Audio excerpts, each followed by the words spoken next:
Assalomu alaykum aziz muxlislar, charchamay olyapsizlarmi? Bo'lyapmishlar.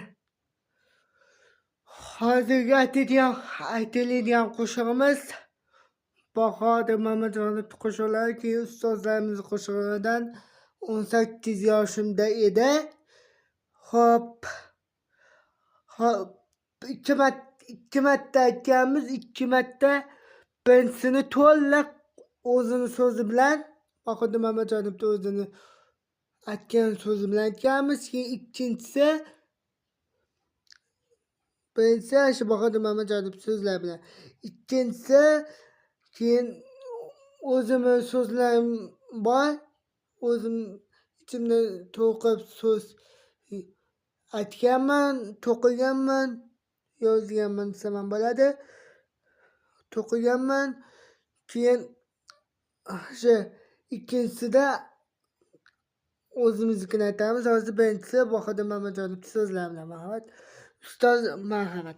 Ustozlarimizdan kamchilik bo'lsa, uzr so'ragan hollarda marhamat, ketdik. Bahodir Mamajonov so'zlar bo'lsa, so'zlar xato bo'lsa, Bahodir Mamajonovdan ustozlarimizdan uzr so'ragan hollarda. Marhamat. Bebaho bo'lganda beqoyada, terga ish qo'yganda beg'ubo edi, beg'iza kuyganda betakror edi. Bu olis 18 yoshimda edi. Bu olis 18 yoshimda edi.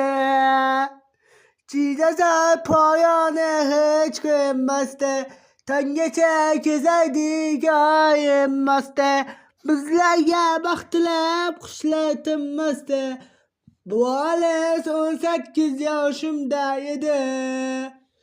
Bu olis 18 yoshimda edi.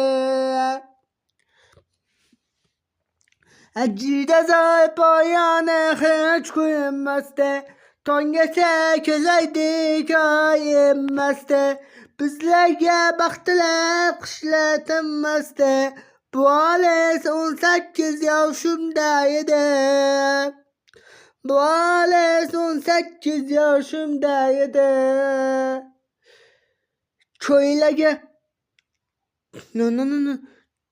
Ko'ylaga oqidi beg'ubo edi, meni maftuya qalbi ifo edi.